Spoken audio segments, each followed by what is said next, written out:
Hey guys, Mike here with Obedient Canine Academy. What we're going to do today is go over a little bit about the tendencies that small breeds have and how to keep up on her obedience and how to address certain behavior issues. So first, the tendencies that small breeds have are they tend to have the tendency to be more food aggressive, guarding objects such as like toys. Some even guard couches. And the main reason that happens is because people carry the dog a lot. They put the dog in a much higher position than what they should. So the dog thinks that it's the boss and starts to run the house. So to avoid all of that, what we do is we do not pick the dog up unless we have to. We do not let the dog up on any furniture, and we give the dog food for a few minutes and then we pick it up. So if the dog jumps up on the couch, you don't want to just like kind of pull her off or push her off using your hands, because using your hands, any kind of touch to Lucy is going to be very rewarding for her. So what you want to do is, one, she knows the word off. She's not very reliable with the action of getting off. So what you want to do is tell her off, and then you're going to take your fingers like this, just your fingertips, and kind of just tap her a little bit until she gets off. If she's moving around too much, then tell her off, grab her by her collar, and pull her right to the edge. And if it's not too high up for her, kind of let her hop off the rest of the way. When she's being pushy to get attention from you, like pawing at you, nudging you with her nose, jumping on you.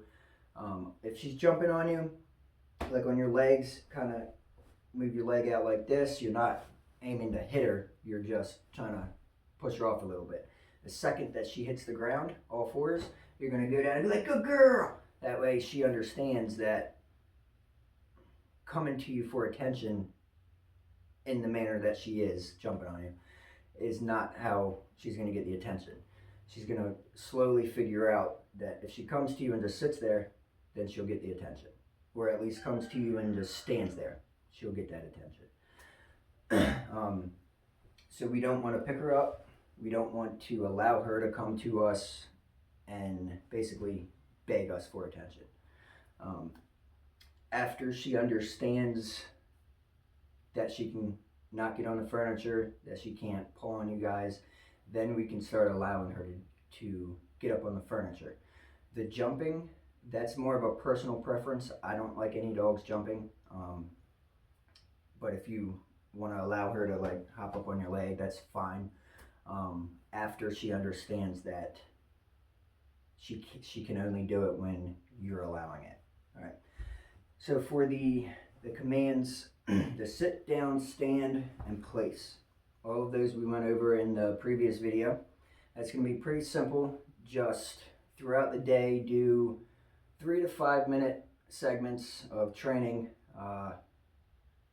Try to do that like 5 times a day, so you're getting about a half hour in of actual structured obedience. So when you're doing the structured obedience, you want to be in a quiet room. You can use her bed as place. Just lure her into position. Tell her to go to place. Have her wait for like a second or two. Don't expect anything too long.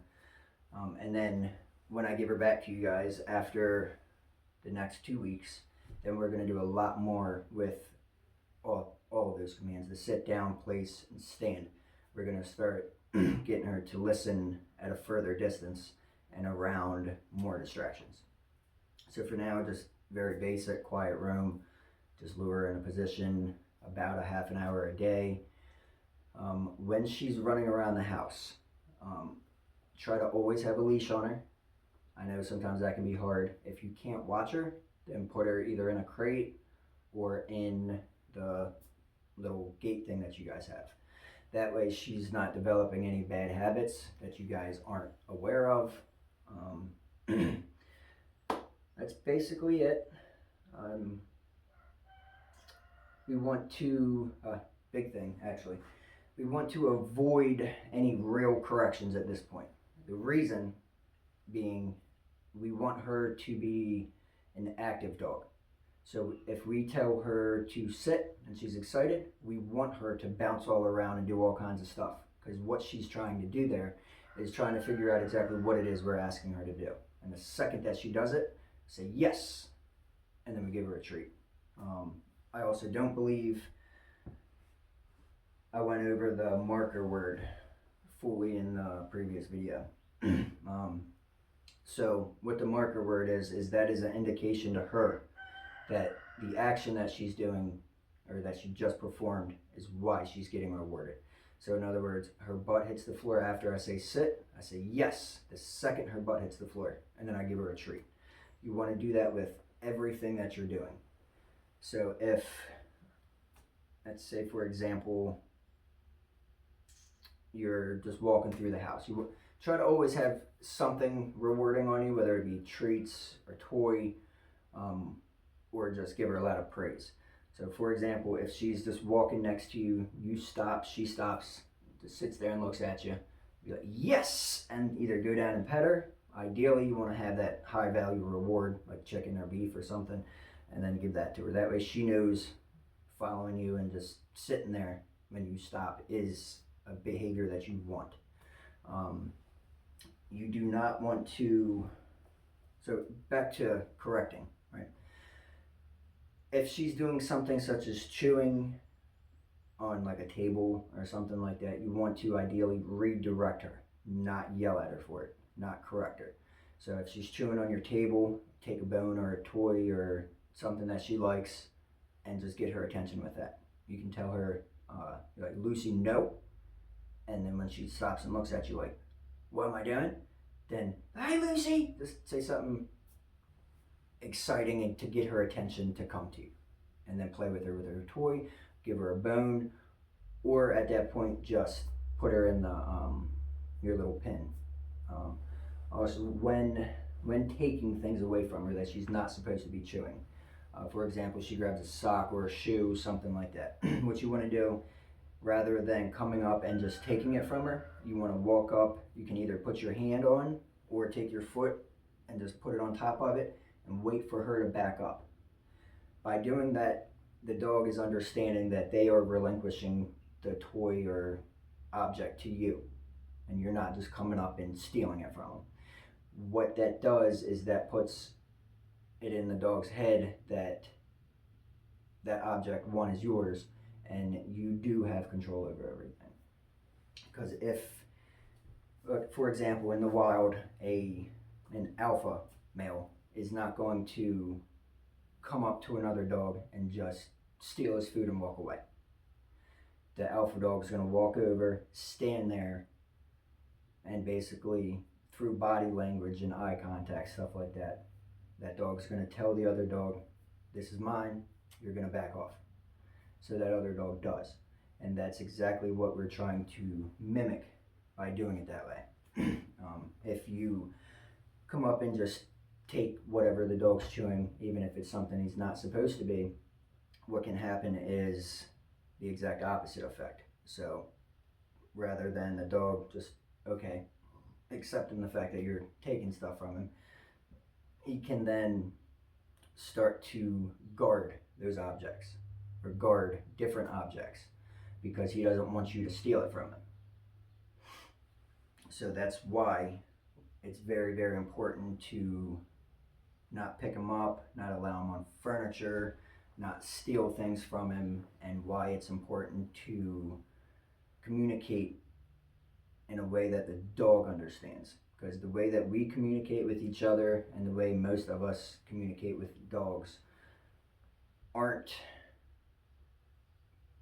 really the way that it should be done.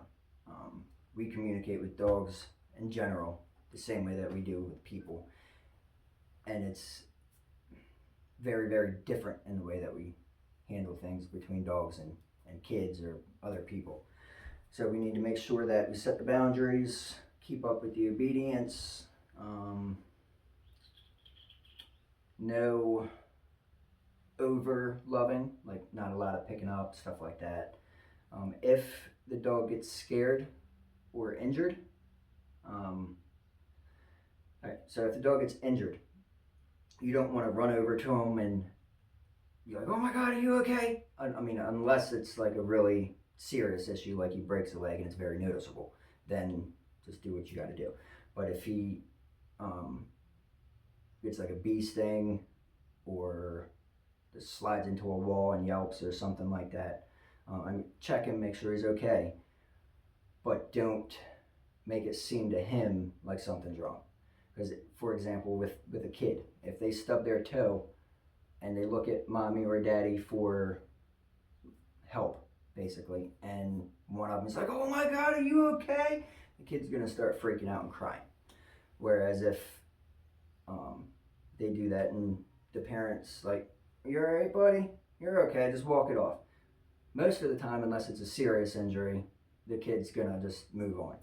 And it's the same thing with dogs, except when if a dog injures itself and you get all frantic, that can traumatize them and make them very scared of that object or very scared to do that behavior or just scared in general. So it's very important that you always stay strong, neutral, and guide her through everything. I think I covered everything. I know it's a little scattered, but if you have any questions, let me know. Again, the main points are working on the obedience in a quiet room, not too many distractions, not allowing on furniture, not carrying too much, feeding at specific times. Well, the times don't really matter. Just make sure you have them down for like 10 minutes, if that, and then pick them up and do that. Make sure the dog's getting enough nutrition. No overreacting when if she gets injured or anything like that. I mean, if she really gets injured, then just do whatever you need to do. Just keep that in mind.